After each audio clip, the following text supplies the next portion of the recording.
than that. Really large bathhouses scattered throughout the state. And most of them are in county parks, or they're on municipal lands, or they're in state parks. A couple on the university campus. We have the 2 bathhouses that you see here pictured on the left are the 2 of the 3. There's now 3 bathhouses there. At University of Florida's campus on the Museum of Natural History's lawn at Lake Alice, these bathhouses, the one that you see furthest away with the peaked roof, is the longest, most continuously occupied bathhouse in North America.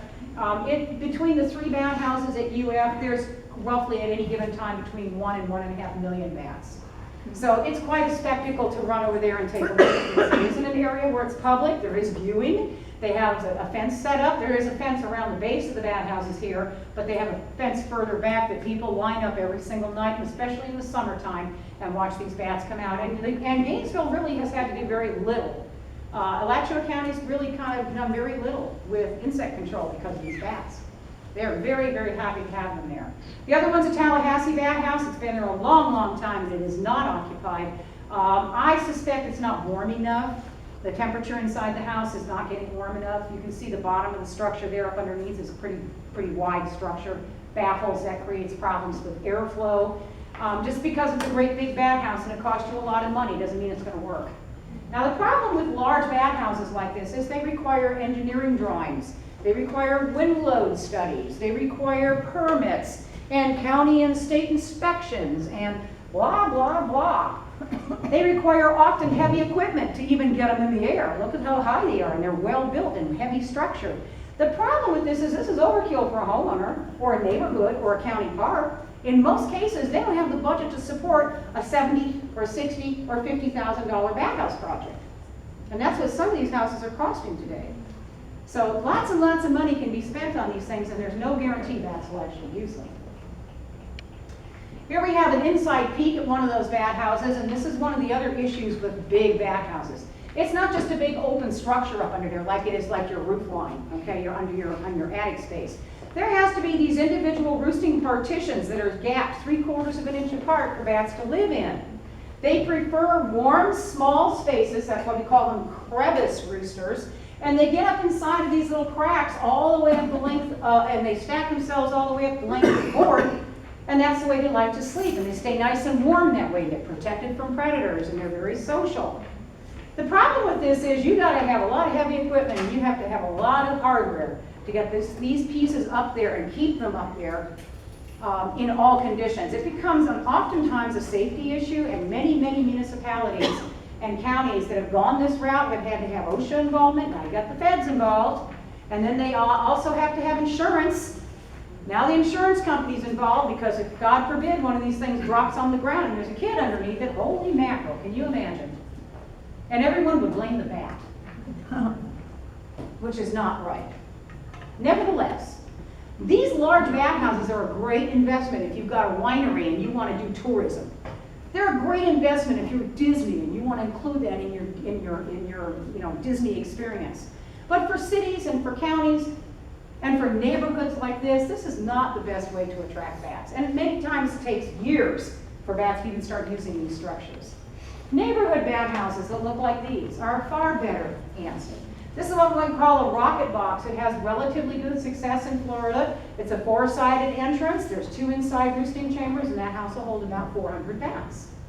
Rocket boxes are nice because they don't look like a bat house. And a lot of times if you've got a persnickety neighbor or you've got a neighborhood HOA that you think is going to give you some flack, this is a way you can slip a bat house in without asking permission first, and hopefully nobody will notice it. On the other hand, I say it's always better to get permission first, because for us, it gives us an opportunity to educate the HOA board, and we have more people educated about bats. Bat houses like this one are double-sided houses, similar to the one we have here on the chair, but 2 back-to-back mounted to a single pole. We put a single solitary or common roof over the top of the 2 bat houses to create a more even temperature. Temperature is critical for bats. They like to be warm, but they don't want to roast. How warm does a bat house need to be on the inside? Between 95 and 105 degrees Fahrenheit. That's pretty hot. Most of us would roast, right? But that's the temperature range that these bats really prefer. And if you have a bat house up and it's tacked to the side of a tree under the shade, in the shade under the canopy, it's never going to get warm enough to attract bats. Take it down. Put it in the middle of an open space out in the middle of the yard, 12 feet high minimally, on a steel pole, so predators can't climb up there and eat the bats. And get that thing out in the hot sun, because the sun is what's going to warm the house up to that 100 degrees. All right? Don't think you're doing the bats a favor by putting them in the shade. It doesn't work that way with bats. Individual bat houses like this one, also on steel poles. We have good luck with these. The bat house is the double-sided house. On the other side will hold about 700 bats. The one in the middle about 500 bats. It's a 4-chambered house. So there's lots of different variations on this general design that we can come up with, depending on the size of the colony we're trying to accommodate. Bat houses can be put up on ponds, retention ponds, in people's backyard or front yard, just about anywhere. This one's on a golf course. We have lots and lots of bat houses up all over the state. The Florida Bat Conservancy has installed about 1,400 bat houses now all over the state of Florida. And I have to tell you, I don't know of one, I'm lying to you. I know of one that does not have bats in it, and it's in downtown Miami. Go figure. I don't think anything lives in Miami. I think everything in Miami is just passing through. Anyhow, it's tough. It's tough to get bat houses occupied in the middle of densely urbanized areas with no parks. Parks are a great answer. Green space is a great answer to urbanization and for wildlife as well. Miami didn't do that in their planning, and a lot of the densely populated areas of old Miami just don't have any green space, really. So that's one of their major issues right now, and there's a lot of work being done to try and restore some parks and some green spaces in some of the older building lots where they've been gone into disrepair. The folks who live down there are taking it seriously. They really are. I joke about it. But they have problems down there with disease-carrying mosquitoes coming up from the tropics. South Florida, for the first time about 5 years ago, not only had Zika outbreaks, but also malaria, dengue fever, and chikungunya, all diseases which we have never seen in Florida before. Everybody that traveled to the tropics and got bit by a mosquito that came back had it. Not everybody, but that's how it was presumed to get to the United States. But none of the people who got this in South Florida for the last 5 years have been out of the state. So it's obvious that the mosquito and the insect that's carrying the diseases and the parasites are moving into the state. And we need to do something to help protect the health of people. And one of the things we can do is institute in programs that reestablish these natural insect controllers.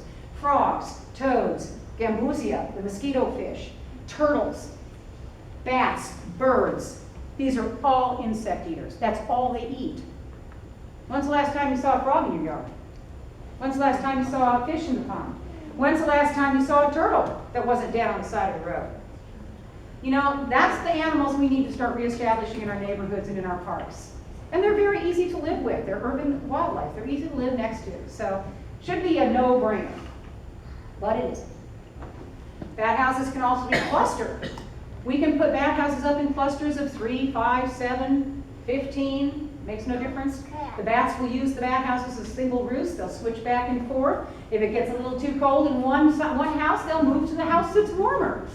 If you wanted to take a look at a bat house arrangement that takes advantage of this kind of apparatus, you could take a day trip over to the Chinsegut State Park on the other side of Brooksville, not far from here, right straight down 50. And of course, it'll take you 19 hours to get there on 50, but you know, it's only 40 miles. But it'll take you forever to get there, take a lunch. And you can go watch the bats come out of those bat houses right there at the entrance to the park. Even if the park closes at sunset, you get there at sunset, you can see these bat houses from the road.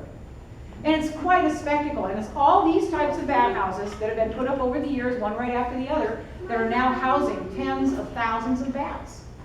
So once again, an easier way to accommodate the population rather than building those very expensive, large bat houses. So why are we here today? Well, Florida